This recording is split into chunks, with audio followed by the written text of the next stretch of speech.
this is a fairly simple job. Changing the fuel filter. You have this tool right here. This little area right here takes the cap off of the top. And this takes off the rest of the filter.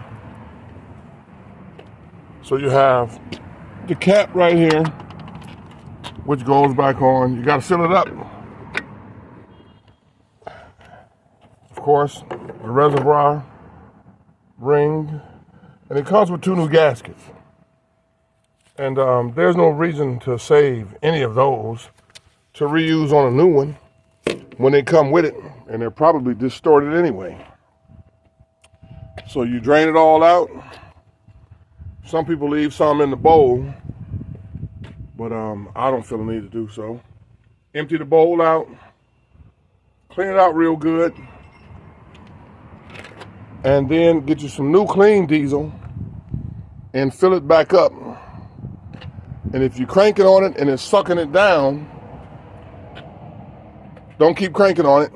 Keep filling it to the top as it's drinking it down until you get it to where it's holding at the lower level. And it shouldn't be that hard, that difficult. One of those things you can save some money on. This is the old one. And I did notice that on the old one, it has oil deposits on it on the outside. And I noticed when I drain my air tanks, there's a little oil dripping out. So that would be a sign that your compressor is letting the oil through. And you could either keep an eye on it, or if you're fortunate enough to have some money, buy one and keep it on hand. And then during your downtime,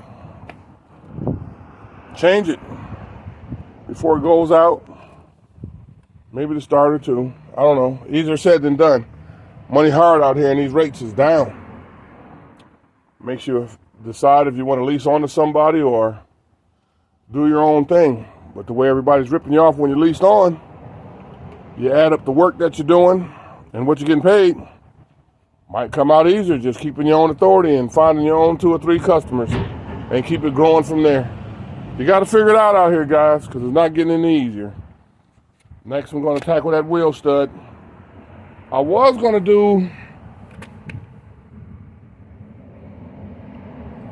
a repair on taking this total hub assembly off because one of these little nipples broke off. But that was due to my negligence of not making sure that my lugs was tightened hard enough onto it by checking the torque on it after I replaced all the studs. So it'd be a smart thing to just take all of this kit off of each wheel and check for that. If there's anybody out there that feel like I might do something that could be done better, I'm open to suggestions. Just as once my fan was spinning and it wouldn't stop. Okay? That little break up there was due to a motor mount needing to be replaced. Moving the motor up and down and hit that.